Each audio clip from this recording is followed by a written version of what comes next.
ममता बनर्जी इस वक्त अपने भतीजे अभिषेक बनर्जी के घर में आगे की प्लानिंग कर रही हैं। अभिषेक बनर्जी सोशल मीडिया पर विपक्षी नेताओं को थैंक यू लिख रहे हैं। कल बंगाल में सुवेंदु कैबिनेट का विस्तार होगा और कल से ही ममता की पार्टी पूरे बंगाल में प्रोटेस्ट शुरू करने वाली है। लेकिन ममता के विधायक ढूंढने से भी नहीं मिल रहे। इधर दिल्ली में राहुल गांधी 3 साल आगे की गोटी सेट कर रहे हैं। राहुल की पार्टी को ममता की हार में भी अपनी जीत नजर आ रही है। इन सब के बीच सवाल यह भी है कि क्या कल का अंडा कांड और आज का डंडा कांड सब फिक्स था?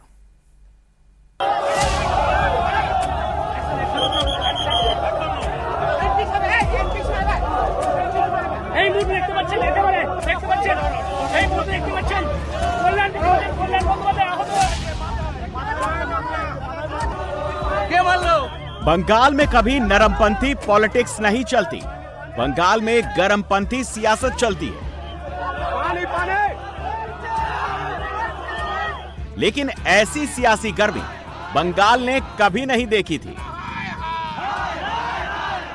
अभिषेक बनर्जी पर हमले के बाद 24 घंटे के अंदर अंदर टीएमसी के दूसरे सांसद कल्याण बनर्जी इस तरह जमीन पर तड़पते दिखे।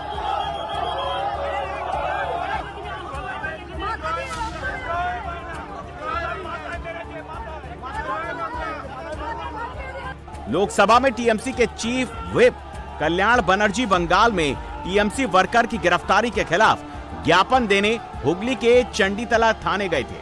वहीं पर बीजेपी कार्यकर्ताओं के साथ पहले उनकी नोकझोंक हुई, फिर चोर चोर की नारेबाजी हुई।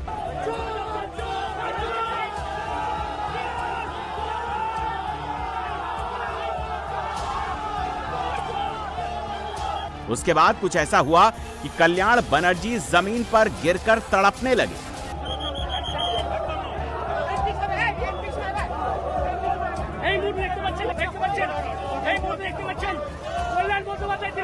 कल्याण बनर्जी का कहना है कि उनके सिर पर पत्थर मारा गया।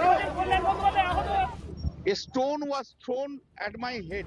कल्याण बनर्जी ने चोट की जगह भी दिखाई, हालांकि वहां कोई जख्म या खून के निशान नहीं मिले। Yes.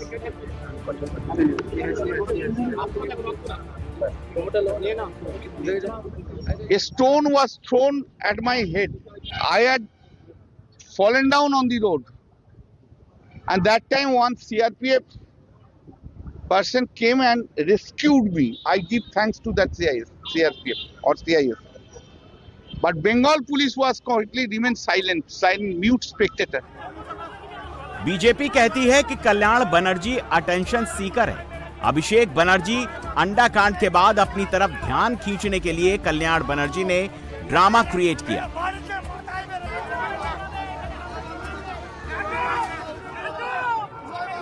दूसरी तरफ कल्याण बनर्जी कहते हैं कि बीजेपी कार्यकर्ताओं ने उन पर हमला किया।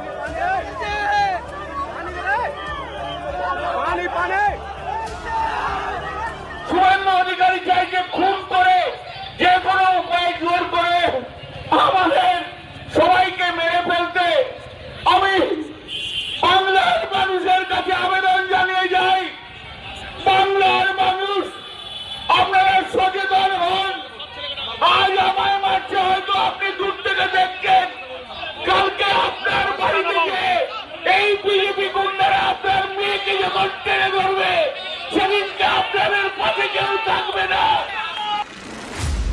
ममता बनर्जी ने कल्याण बनर्जी के घर जाकर उनसे मुलाकात की और कहा बीजेपी लोकतंत्र की हत्या कर रही है। ममता बनर्जी जबरदस्त गुस्से में है। कल्याण बनर्जी पर हमले से नहीं बल्कि भतीजे अभिषेक बनर्जी पर हमले के बाद से ही ममता गुस्से में फुफकार रही हैं। ममता कह रही हैं कि बंगाल की बीजेपी सरकार इतनी गिर गई है कि वो कोलकाता के डॉक्टरों को धमकाती है। सरकारी धमकी के बाद ही डॉक्टरों ने अभिषेक बनर्जी का इलाज करने से मना कर दिया। बंगाल के सोनारपुर में अभिषेक बनर्जी पर हमला हुआ।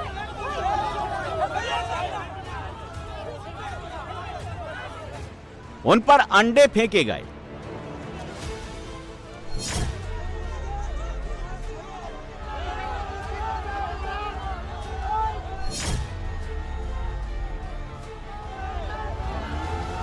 पत्थर मारे गए।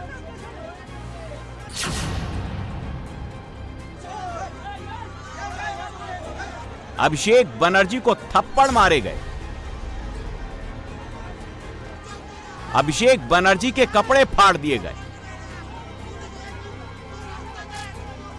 यह सीधा पत्थर अभिषेक बनर्जी के हेलमेट पर आकर लगा था। अगर हेलमेट ना होता तो अभिषेक की खोपड़ी खुल गई होती।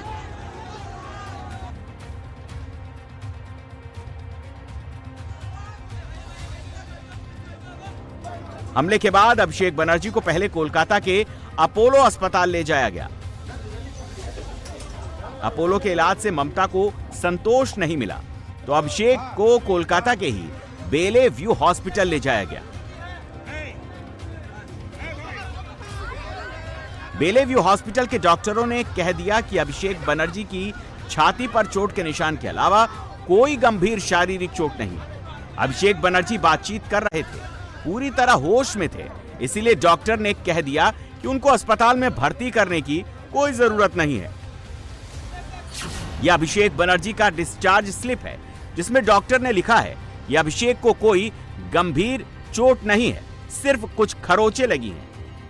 Now they are totally line से बेलाइन हो गया। ट्रीटमेंट भी करने बंगाल में किसी को नहीं देता है अगर वो अपोजिशन पार्टी में है, लेकिन और सारे पार्टी के देता है, खाली तृणमूल कांग्रेस को नहीं देता है। इसका मतलब क्या है? हॉस्पिटल में ट्रीटमेंट करने के लिए आया, आईटीयू में है, तब भी डॉक्टर को थ्रेट करके, अथॉरिटी को थ्रेट करके। I am not blaming the doctors, they tried their best. क्यों उसको उधर में थ्रेट किया? और जो डॉक्टर के साथ जब हम बात किया कि इसको ब्लड प्रेशर फ्लक्चुएट कर रहे हैं, वो बोलते इधर में रिकॉर्डिंग नहीं हो रहा है। हमने अगर रिकॉर्डिंग नहीं हो रहा है तो आप उधर में इमरजेंसी में लेके तो मशीन में क्यों दिखा रहा है? Do you think that I don't know anything? Belvieu में अरे अपेलो तो बोला ना हमको परमिशन लेना पड़ेगा, तो अब मैं समझ गया कि आप ट्रीटमेंट करने का पहले अगर परमिशन लेंगे कि ट्रीटमेंट करेंगे कि नहीं करेंगे, तो इससे साबुदाव क्या हो सकता है। सॉरी, আমি দুঃখিত বাংলার মানুষের জন্য। এই পরিবর্তন বাংলায় কোনো মানুষ চায়নি।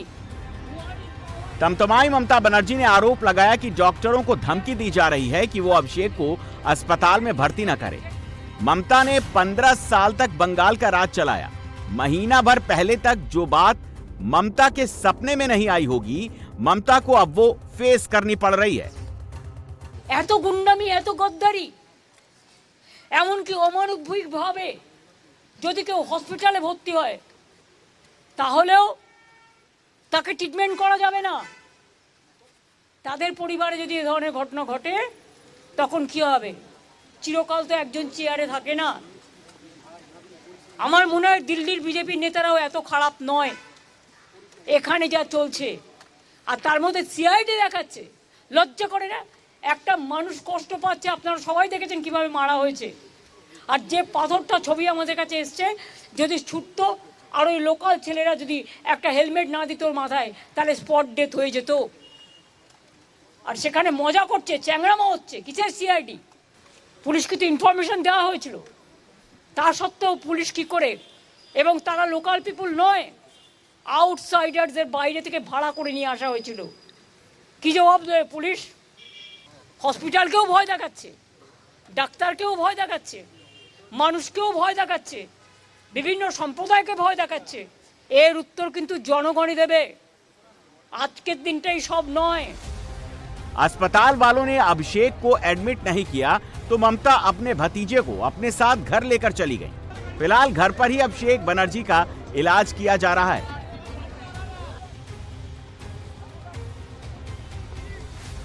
यहीं पर सीन में राहुल गांधी की एंट्री हुई। राहुल का फोन ममता बनर्जी के पास पहुंचा। देखिए, राहुल गांधी ने मेरे को फोन किया था। उन्होंने कहा दीदी कोई ममता जी कोई ज़रूरत है तो मेरे को बताना, तो मैं उसको हैदराबाद में ले जा सकता है और कोई भी जगह पे। ये राहुल जी मेरे को फ़ोन पे बताया। All the leaders are talking and I have seen Akhilesh Yadav, I have seen the tweet of including Omar, including other political parties also, Kapil Sibal ji, all, Venugopal ji, all, they have sent their tweets, so I have seen it. Rahul Gandhi, Mamata Banerjee, Akhilesh Yadav, Arvind Kejriwal, Tejashwi Yadav, Uddhav Thackeray. India alliance के सारे नेता बहुत दिनों बाद एक page पर आए हैं।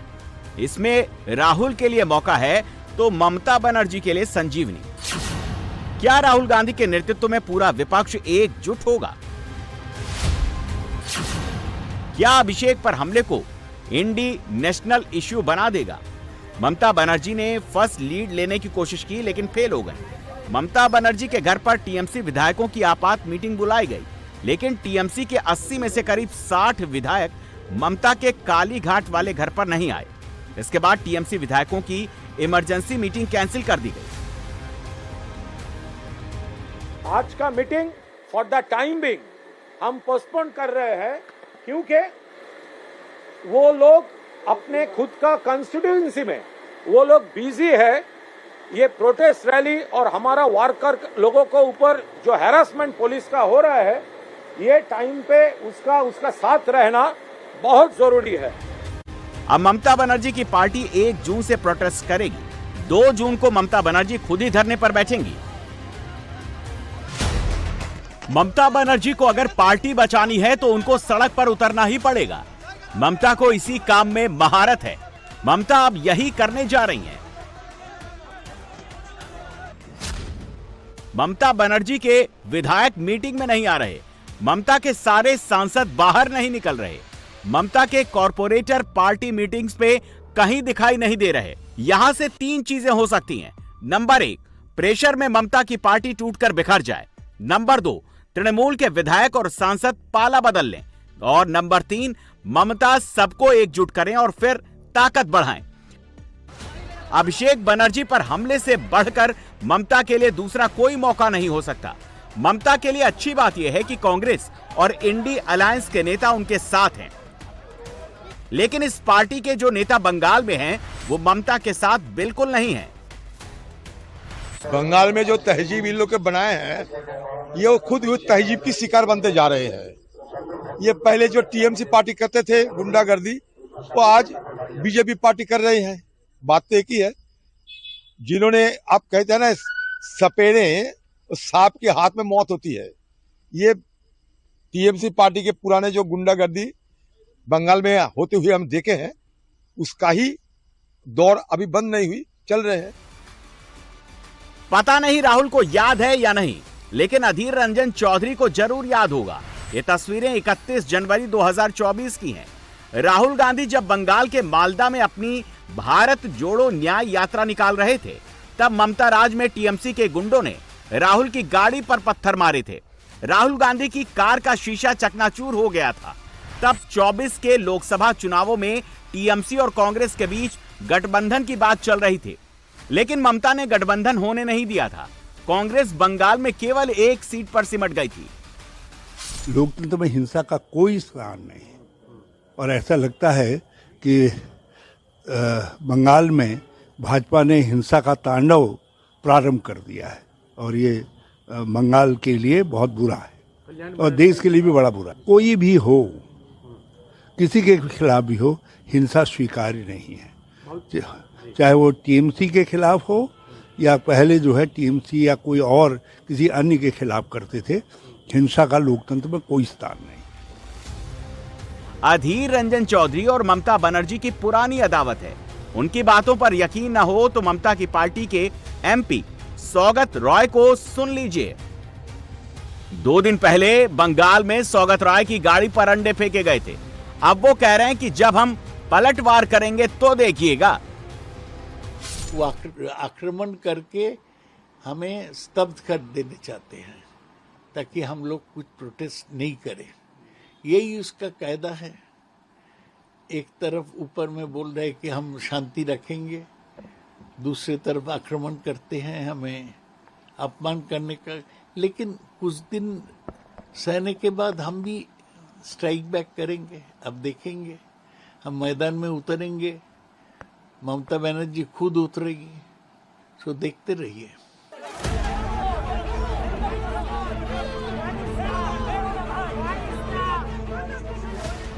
तो क्या बंगाल में बदला पॉलिटिक्स इसी तरह चलती रहेगी? क्या बंगाल की सियासत का रक्त चरित्र नहीं बदलेगा? सबसे मौजूद सवाल यह है कि क्या सच में बीजेपी की शह पर टीएमसी नेताओं को मजा चखाया जा रहा है या बंगाल की जनता का गुस्सा निकल रहा है?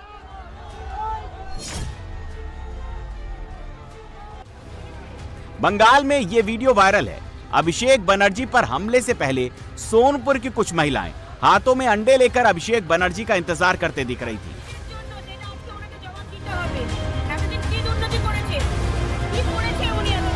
एक पहलू यह भी है कि बंगाल पुलिस ने अभिषेक बनर्जी पर हमले के केस में जिन 6 लोगों को पकड़ा है वो टीएमसी के पुराने कैडर वाले कहे जा रहे हैं। 321 लोगों का हत्यारा, भारतीय जनता पार्टी कर्मी, लाखों घरों को उजाड़ने वाला, हजारों परिवार को बंगाल छोड़ने पर मजबूर करने वाला, करोड़ों की संख्या में लोगों पर मिथ्या मामला करने वाला अभिषेक बनर्जी आज चोर चोर के स्लोगन के साथ सोनारपुर की जनता ने उसका स्वागत किया है और वो जो आरोप लगा रहा है वो मिथ्या आरोप है।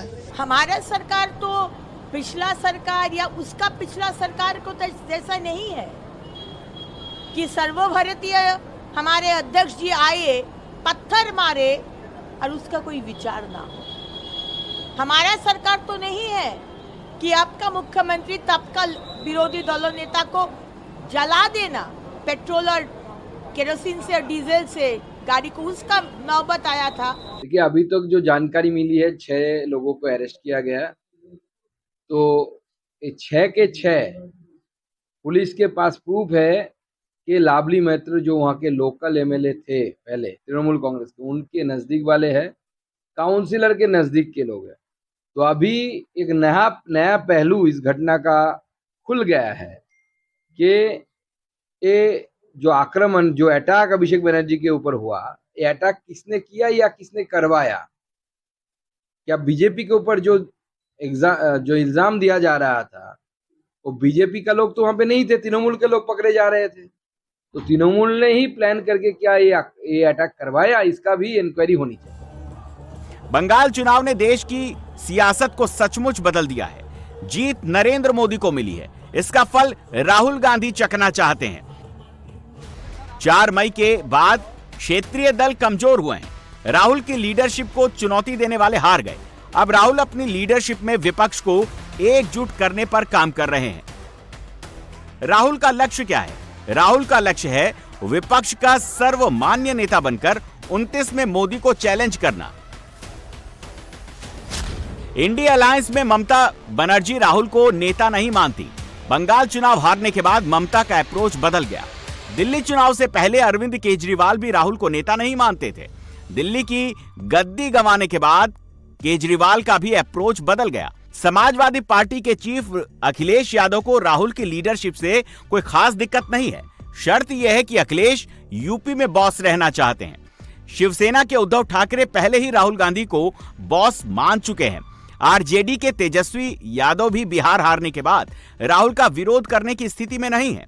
राहुल को नुकसान बस तमिलनाडु में हुआ है। स्टालिन अब राहुल गांधी और कांग्रेस से कोई ताल्लुक नहीं रखना चाहते।